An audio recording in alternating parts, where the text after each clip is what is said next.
Okay, today we're going to finish off the rest of section 4. I'm going to begin with a problem very similar to the one I finished yesterday with that requires one of the sum and difference formulas.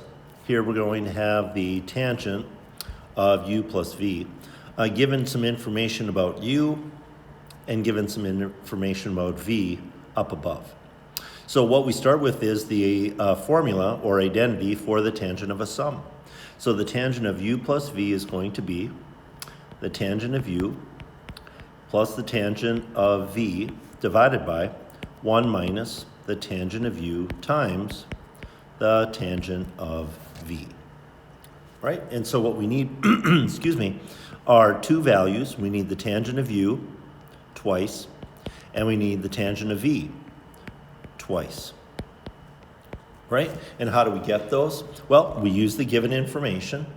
All right, one piece of given information is that the sine of u is equal to negative 3/5. Remembering that the sine is equal to y divided by r. Are you guys able to find the value for x? Sure. We remember our formula. R is equal to the square root of x squared plus y squared. We replace r with what it's equal to. We replace y with what it's equal to. And what that allows us to do is solve for x. We square both sides. 5 times 5 is 25. The square root and the square cancel. Negative 3 squared is 9. We move 9 to the other side by subtraction. 25 minus 9 is 16. And we take the square root of both sides. So x would equal plus or minus 4. Plus or minus 4.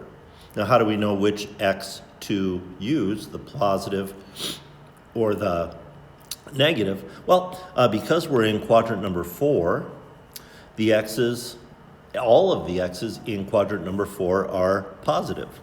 So we'll use the positive 4 version of the x.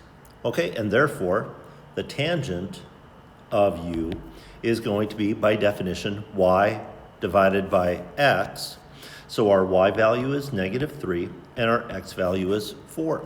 So the tangent of u is negative 3/4.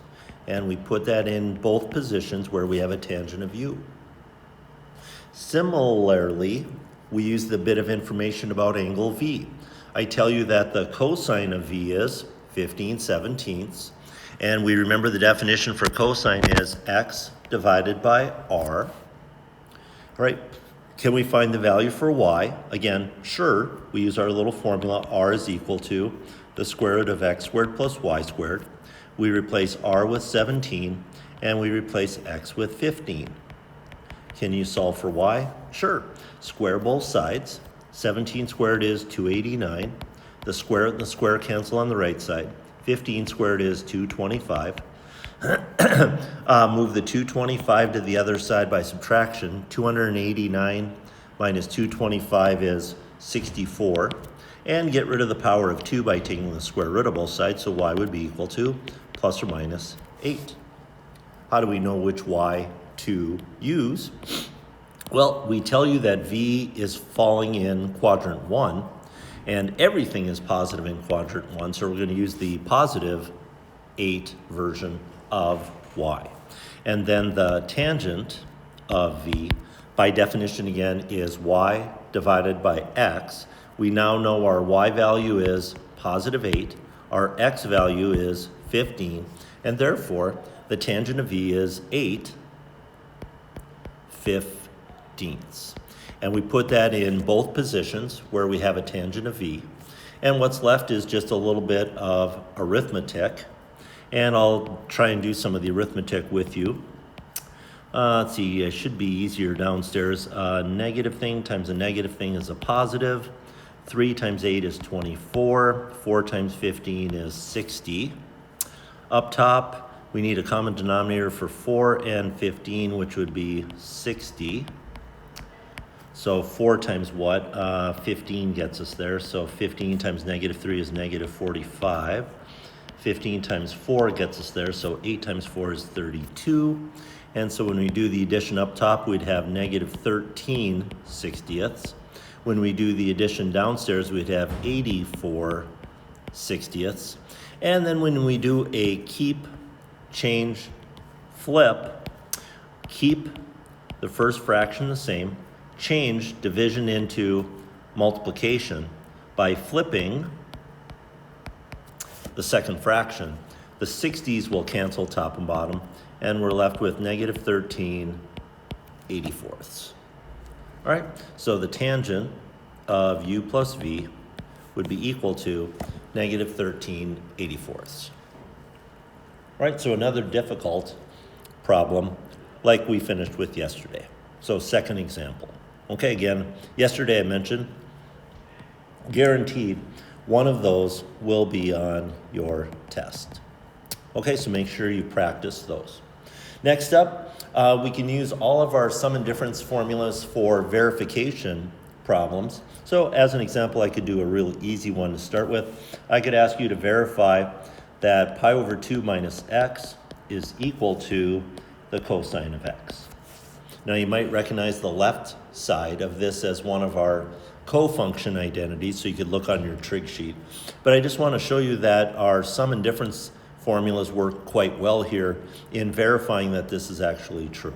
Again, all we're going to do is go to the formula for the sign of a difference. Please just notice there's a minus in the middle of this. And so everywhere we see a u, we're going to replace it with pi over 2. Everywhere we see a v, we're going to replace it with an x. Okay, and so here we go. The sign of a difference is going to be the sine of u, pi over 2, times the cosine of v, which is x, minus the cosine of u, pi over 2, times the sine of v, which is an x. Okay? Two of these values we're going to be able to evaluate, look up. The sine of pi over 2 and the cosine of pi over 2 are both values on our charts. All right, the handwritten charts. So the sine of pi over 2 is 1, and the cosine of pi over 2 is 0. So just looking those up off the charts. Of course, anything multiplied by 1 is just itself. 0 times anything is 0, and cosine of x minus 0 is cosine of x. And you can see then we have verified that the sine of pi over 2 minus x actually is equal to cosine. We've worked one side of the problem until it looks identical to the other side. Okay, and I'm just going to do one more of those verifying problems for you. Like always, feel free to pause the video if you need to take a closer look at anything. The second one's going to be a little bit harder. I'm going to ask you to take sine of x plus y times sine of x minus y and verify that that's going to be equal to the cosine squared of y minus the cosine squared of x. Okay, so verify. So what we're going to do is use the identity for the sign of a sum, the identity for the sign of a difference, and, let me choose a highlighter here, multiply them together. All right, so here we're going to have the identity for the sign of a sum, dot. Then we'll have the identity for the sign of a difference, right? And so let's write those out. The sign of a sum is going to be the sign of the first times the cosine of the second plus cosine of the first times sine of the second. Right? Sign of a difference is almost identical, except instead of a plus in the middle, there's a minus in the middle, but it's sine of the first, cosine of the second, minus cosine of the first times sine of the second. Okay? And there we go. All right, so that's what we have first. All right? Looks horrible, right? But what we're going to try and do is FOIL, right? Now, I'm not sure if you need to do all four parts of FOIL. If you recognize that these are actually conjugates of each other, you might be able to simplify a little bit. But if you don't recognize it, you just have to do all four parts of the FOIL. So we'll get started with the firsts. Sine of x, cosine of y times sine of x, cosine of y. So that's going to be sine squared of x, cosine squared of y. The outsides would be sine of x times cosine of x, cosine of y times sine of y, and please notice all of those are different. And so you're just going to end up with all four of those multiplied together. The insides will be the same thing but with a plus in front. But once again, we'll have a cosine of x, sine of y, sine of x, cosine of y. And finally, the lasts, we have a positive times a negative, so that's going to be a negative result. Cosine of x times cosine of x is cosine squared of x. Sine of y times sine of y is sine squared of y. All right, so we're getting there. If you notice that the outside and inside results have the same four terms, they each have, I can use a little highlighter here, they each have a cosine of x, they each have a sine of x, they each have a cosine of y, and they each have a sine of y. So these two are opposites of each other, so they can cancel. So all we're going to be left with is sine squared of x, cosine squared of y, and minus cosine squared of x times sine squared of y.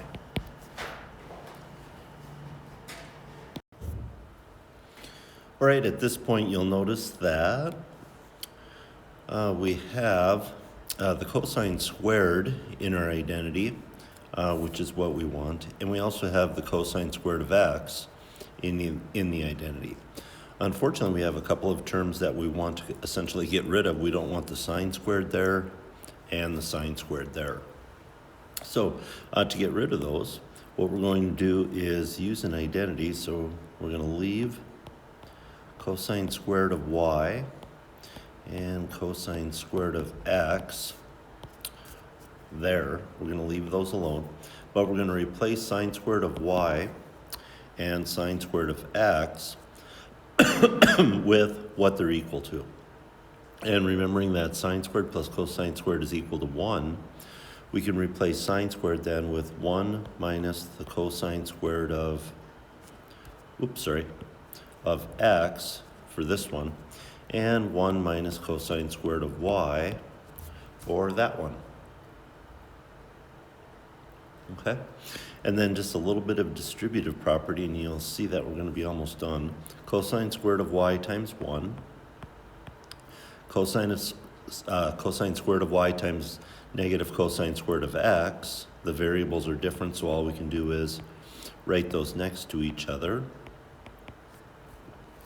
And then similarly distribute with the second term. So negative cosine squared times 1.